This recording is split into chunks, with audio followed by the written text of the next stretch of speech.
This is how to do a titration, specifically of a weak base and a strong acid. Consider the titration of 20 mils of 0.240 molar sodium hypochlorite with 0.150 molar HCl. And we're given the Ka values of the weak acid.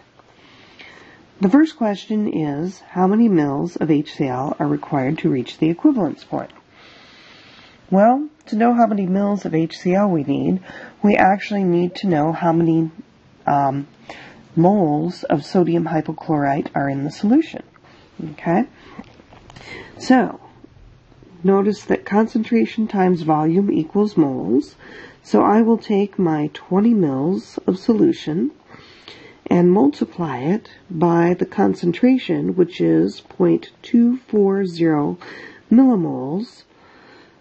And I'm just going to rate the weak base here, hypochlorite, per 1 mil of solution.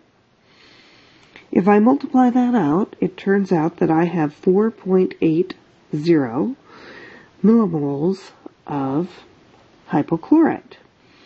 Alright, now looking at the stoichiometry, normally I guess you wouldn't write this out, but for every 1 millimole of hypochlorite, you need 1 millimole of hydronium. So you really need 4.80 millimoles of hydronium to be delivered. Okay?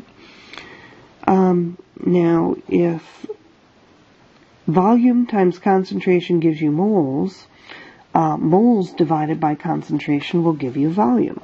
So let me take my 4.80 millimoles of hydronium, which is the same as millimoles of HCl, and divide it by the concentration.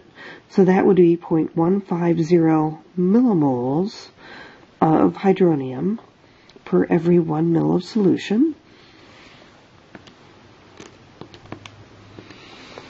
And it turns out that I will need 32.0 milliliters of acid solution to reach equivalence. So that's my first answer. Okay.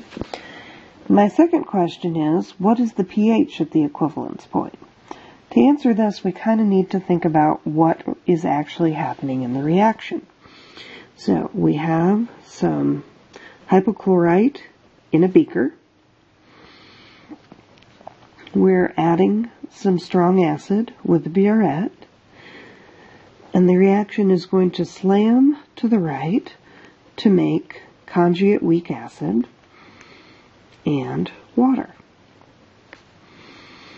Now, I know from my start that I have initially 4.80 millimoles of my hypochlorite, and in equivalence I'm going to add 4.80 millimoles of my acid.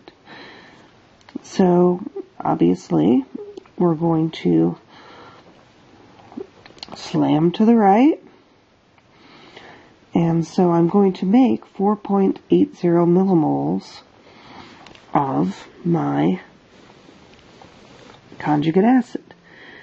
Okay?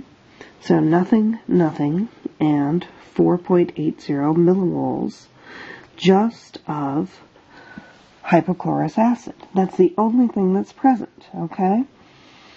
Now, this is actually a weak acid. So maybe you remember that if you need to get the pH of a weak acid in solution, you say that the hydronium concentration is equal to the square root of the Ka times the concentration of acid. Alright, the Ka is easy. That we just look up from a chart. That's 3.5 times 10 to the minus 8. The concentration of acid is a little bit more challenging. We have 4.80 millimoles in what volume? Well, let's see. We started out with 20 mils of analyte, right? That was our analyte amount. And how much did we need to add to reach this equivalence point? we needed 32 mils. So the total volume is 52 mils. So this concentration is equal to 4.80 millimoles divided by 52 mils. That's our concentration. So let me punch that into my calculator. And I get a hydronium concentration that is equal to 5.68 times 10 to the minus 5th molar. And of course you know that the pH is equal to the negative log of the hydronium ion concentration. So that would be the negative log of 5.68 times 10 to the minus 5. And that comes out to be 4.24.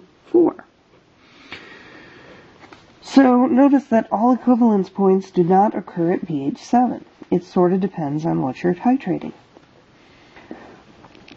The next question asks, what is the pH of the solution after the addition of 10.8 mils of acid?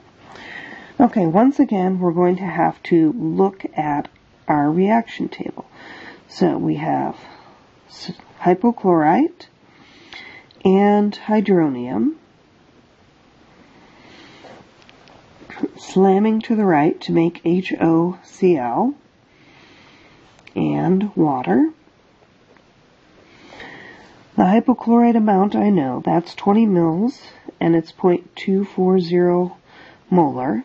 So this initial amount I know is 4.80 millimoles. We've already figured that out. The hydronium, well, let's think about that. We have 10.8 mils and the concentration is 0.150 molar. So 10.8 times 0.15 gives me 1.62 millimoles. And nothing. So, since this slams to the right, we have the limiting reagent. So we're going to subtract all of that. 1.62 minus 1.62 plus 1.62. So I have 1.62 here. Essentially nothing left of that. And 4.8 minus 1.62 gives me 3.18. Okay, look at what you have sitting in solution. I have weak base and I have weak acid. Oh, that's a buffer, right? So how about if we say the pH is equal to the pKa plus the log of base over acid. So my pK is 7.46 plus the log of my base, which is 3.18, over my acid, which is 1.62. And I shall put that into my calculator. And the answer comes out to be 7.75. Okay? Very good. Alright, how about the last question? What is the pH of the solution after the addition of 48.2 mils of acid? Well, if you haven't spotted the pattern, we need a table again. So here we are. Here is our hypochlorite, our hydronium, extensively reacting to give weak acid and water. Okay, my hypochlorite we know is 20 mils times 0.240 molar, which is 4.80 millimoles. We got that down. What about our hydronium? That is going to be 48.2 mils, and it is 0.150 molar. So 48 times 0.15 gives me 7.20 millimoles. And nothing. Alright. Well, this time I have a different limiting reagent. So I shall subtract all of it.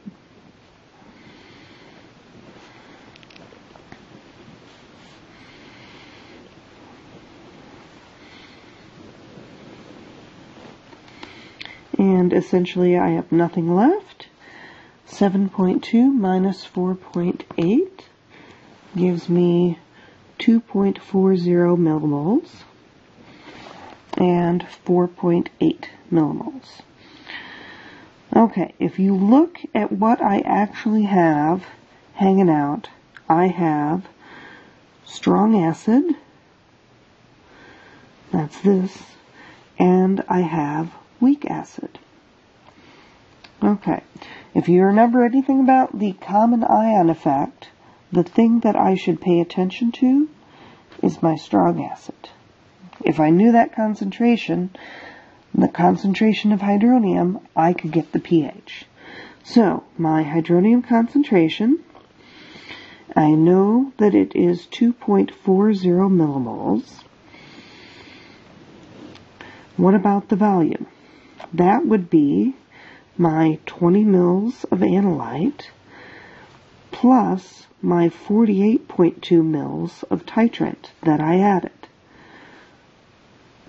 That comes out to be 0.0352 molar. And of course, if I take the negative log of that value,